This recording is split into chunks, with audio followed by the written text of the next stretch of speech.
Assalamualaikum warahmatullahi wabarakatuh. Nama saya Elis Dimasito, kelas NR4.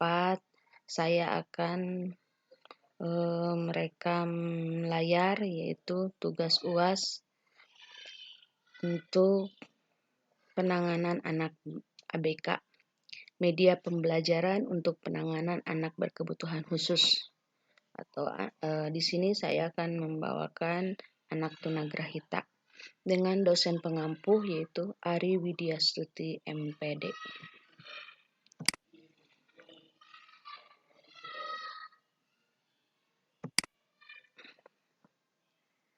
Media pembelajaran anak berkebutuhan khusus.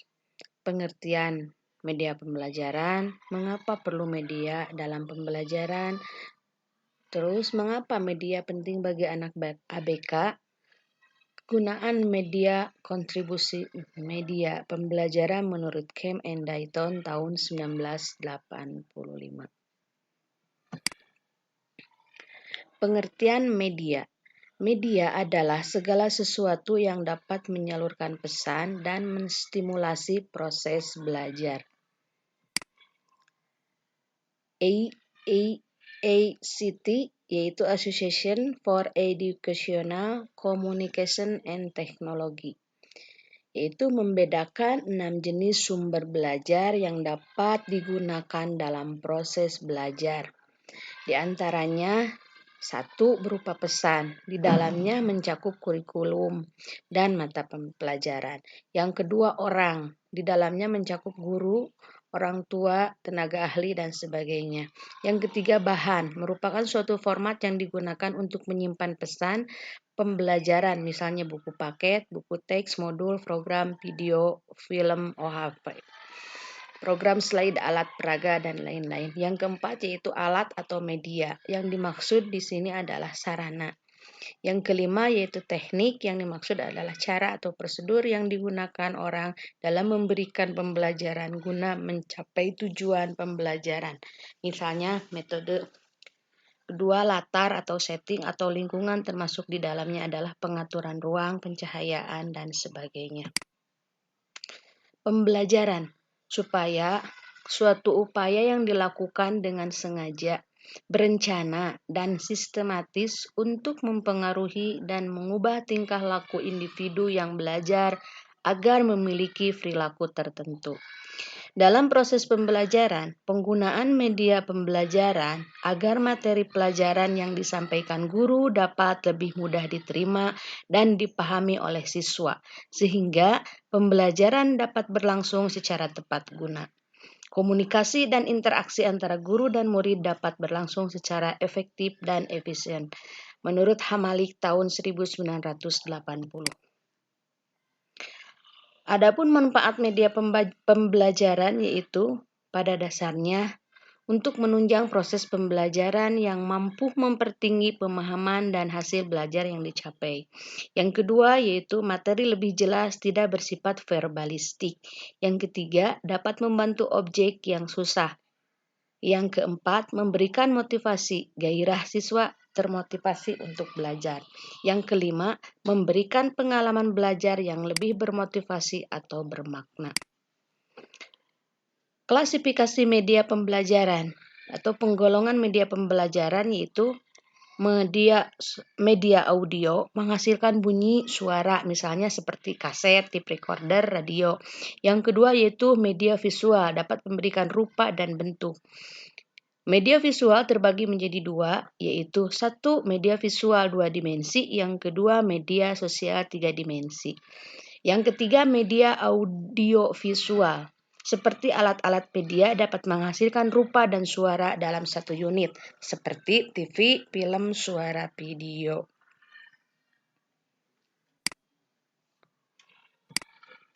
Media pembelajaran untuk anak berkebutuhan khusus merupakan perantara komunikasi antara guru dan murid yang disesuaikan dengan kebutuhan. Artinya bahwa proses belajar mengajar di SLB, penggunaan media sangat penting sekali terhadap keberhasilan belajar anak berkebutuhan khusus atau ABK.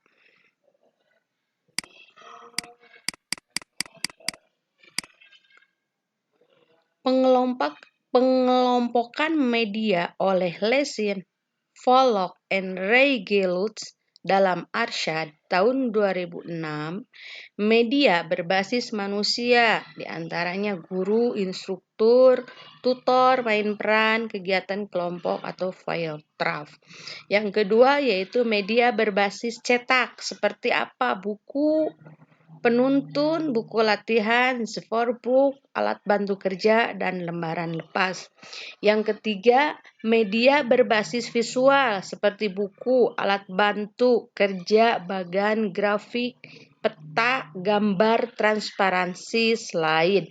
Yang keempat, media berbasis audiovisual seperti video, film, program slideshow, televisi. Dan yang terakhir yaitu media komputer. Media komputer seperti pengajaran dengan bantuan komputer, interaktif video, atau hypertext. Mengapa perlu media dalam pembelajaran? Pertanyaan yang sering muncul mempertanyakan pentingnya media dalam sebuah pembelajaran. Kita harus mengetahui konsep abstrak dan konkret dalam pembelajaran karena proses belajar mengajar hakikatnya adalah proses komunikasi, penyampaian pesan dari pengantar ke penerima. Pesan berupa isi atau ajaran yang dituangkan ke dalam simbol-simbol komunikasi, baik itu verbal, secara kata-kata atau tulisan, maupun non-verbal. Proses ini dinamakan encoding. Penafsiran simbol-simbol komunikasi tersebut oleh siswa dinamakan decoding.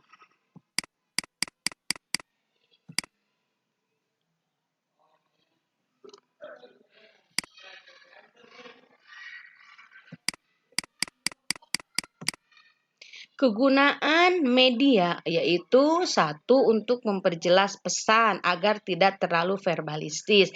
Yang kedua, mengatasi keterbatasan ruang, waktu, tenaga, dan daya indera.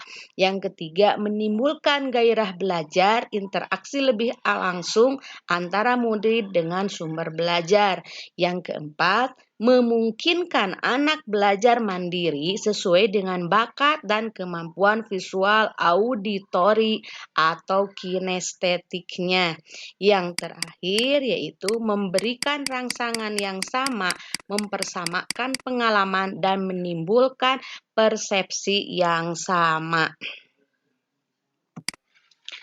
Kontribusi media pembelajaran menurut Kemp and Dayton tahun 1985 diantaranya untuk menyampaikan pesan pembelajaran dapat lebih terstandar, pembelajaran dapat lebih menarik, pembelajaran dapat lebih interaktif dengan menerapkan teori belajar waktu, pelaksanaan pembelajaran dapat diperpendek, kualitas pembelajaran dapat ditingkatkan, proses pembelajaran dapat berlangsung kapanpun dan dimanapun diperlukan.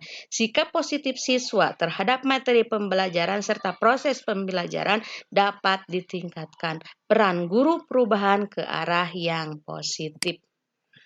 Fungsi utama media pembelajaran untuk anak berkebutuhan khusus yaitu sebagai alat bantu mengajar yang turut mempengaruhi iklim, kondisi, dan lingkungan belajar yang ditata dan diciptakan oleh guru di sekolah luar biasa atau di SLB. Adapun tujuan membuat media dalam kegiatan pembelajaran yaitu ada tujuan kognitif, ada tujuan psikomotor dengan bentuk pembelajaran yang dikemas dalam bentuk games dan simulasi, sangat bagus digunakan untuk menciptakan kondisi dunia kerja.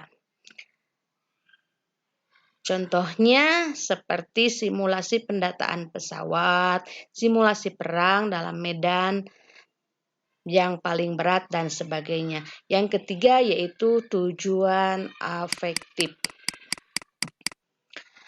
Levy and Lenz tahun 1982 mengemukakan 4 fungsi media pembelajaran khusus visual, yaitu 1. Fungsi atensi, menarik, dan mengarahkan perhatian siswa untuk berkonsentrasi kepada isi pembelajaran yang berkaitan dengan makna visual yang ditampilkan dalam menyertai materi. Yang kedua yaitu fungsi afektif dapat dilihat dari tingkat kenikmatan siswa ketika belajar atau membaca yang bergambar. Yang ketiga fungsi kognitif memperlancar pencapaian tujuan untuk mencapai dan mengingat informasi atau pesan terkandung di dalam gambar. Yang keempat, fungsi kompensatoris yaitu untuk membantu siswa untuk memahami teks. Siswa yang lemah dalam membaca untuk mengorganisasikan informasi dalam teks.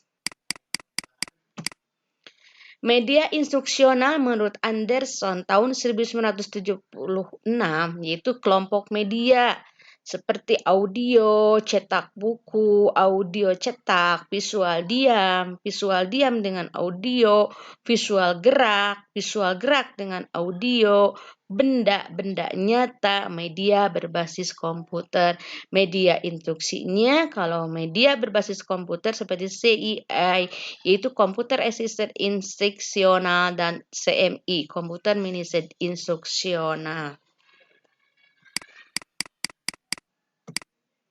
Prinsip pemilihan bahan pengembangan produksi media pembelajaran, teori tujuan media pembelajaran ABK, teori perspektif visual disebut dikotomi. Ada dua sudut pandang dalam gambar. Kita belajar 10% dari apa yang kita baca, 20% dari apa yang kita dengar, 30% dari apa yang kita lihat, 50% dari apa yang kita lihat dan dengar, 70% dari apa yang kita katakan, 90% dari apa yang kita lakukan. Pengertian anak tunagrahita menurut Astati dan Lis Mulyati tahun 2010 yaitu pendefinisian atau pengertian anak tunagrahita mengacu kepada satu fungsi intelek umum yang berada di bawah rata-rata. Fungsi intelektual umum secara signifikan berada di bawah rata-rata. Yang kedua yaitu kekurangan dalam tingkah laku penyesuaian. Kekurangan dalam tingkah laku penyesuaian atau perilaku adaptif. Yang ketiga, ketunagrahitaan berlangsung pada periode perkembangan. Berdasarkan uraian di atas dapat disimpulkan secara umum anak tunagrahita adalah anak yang memiliki ciri fungsi intelektual umum di bawah rata-rata, kekurangan dalam tingkah laku penyesuaian dan ketunagrahitaan berlangsung pada periode perkembangan.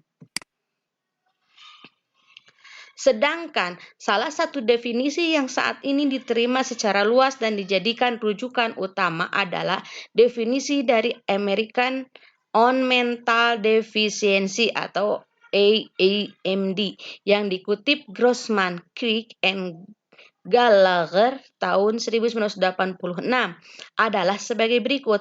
Mental retardation refer to significantly subversive general intellectual functioning, exciting concurrently with deficit in adaptive behavior and manifested during the development period, yaitu ketunagrahitaan mengacu pada fungsi intelektual umum yang secara nyata signifikan berada di bawah rata-rata normal bersamaan dengan kekurangan dalam tingkah laku penyesuaian diri dan semua ini berlangsung pada masa perkembangan. Karakteristik anak tunagrahita secara umum menurut James de Vez Amin yaitu tahun 1995. Intelektual dalam pencapaian tingkat kecerdasan bagi tunagrahita selalu di bawah rata-rata dengan anak yang seusia sama. Demikian juga perkembangan kecerdasannya sangat terbatas. Segi sosial, dalam kemampuan bidang sosial juga mengalami kelambatan atau dibandingkan dengan anak yang normal sebayanya. Fungsi mental lainnya, mereka mengalami kesukaran dalam memusatkan perhatian. Dorongan dan emosinya, perkembangan dorongan emosi anak tunagrahita berbeda-beda sesuai dengan ketunagrahitaannya masing-masing. dari anak normal, terutama pada anak tunagrahita yang kategorinya berat, ciri kemampuan dalam bahasa. Kemampuan bahasa sangat terbatas, perbendaharaan kata, terutama kata yang abstrak. Ciri kemampuan dalam bidang akademis. Anak tunagrahita itu yaitu mereka sulit untuk mencapai bidang akademis. Ciri kepribadiannya bahwa anak yang merasa retarded tidak percaya terhadap kemampuannya, tidak mampu mengontrol dan mengarahkan dirinya. Ciri kemampuan dalam organisme, kemampuan anak tunagrahita untuk mengorganisasi keadaan dirinya sangat jelek atau kurang. Penyebab anak tunagrahita yang pertama bisa jadi faktor keturunan atau gen. Yang kedua dari gangguan metabolisme dan gizi. Yang ketiga infeksi dan keracunan. Yang keempat bisa dikarenakan trauma dan zat radioaktif. Yang keempat yaitu masalah pada kelahiran. Yang kelima atau yang keenam yang terakhir yaitu faktor lingkungan atau sosial budaya. Adapun masalah-masalah anak tunagrahita seperti masalah kesulitan dalam kehidupan sehari-hari, masalah kesulitan belajar, masalah penyesuaian diri, masalah penyaluran ke tempat kerja, masalah pemanfaatan waktu luang. Solusi atau penanganan untuk anak tunagrahita yang pertama yaitu kebutuhan dalam layanan pembelajaran. Kebutuhan layanan pengajaran yang sama dengan siswa lainnya. Yang kedua yaitu kebutuhan layanan pembelajaran yang sangat khusus. Seterusnya, solusi yang kedua yaitu kebutuhan dalam pengembangan kemampuan bina diri. Jadi harus dikembangkan dirinya. Yang keempat yaitu kemampuan dalam pengembangan kemampuan sosial emosi. Sosial emosinya harus dijaga. Kebutuhan dalam pengembangan kemampuan keterampilan. Tempat pendidikan anak tunagrahita yang pertama yaitu bisa ditempatkan di tempat yang khusus atau sistem segregasi seperti sekolah khusus, SLB, sekolah luar biasa, kelas jauh bisa, guru kunjung atau privat, lembaga perawatan atau institusi khusus. Yang kedua bisa di sekolah umum atau reguler. Yang pertama di kelas biasa tanpa kekhususan baik bahan pelajaran maupun guru. Tadi tidak dibedakan dengan kelas yang reguler. Yang kedua yaitu di kelas biasa dengan guru konsultan. Yang ketiga di kelas biasa dengan guru kunjung. Yang keempat di kelas biasa dengan ruang sumber. Yang kelima di kelas khusus sebagian waktu. Yang terakhir yaitu di kelas khusus.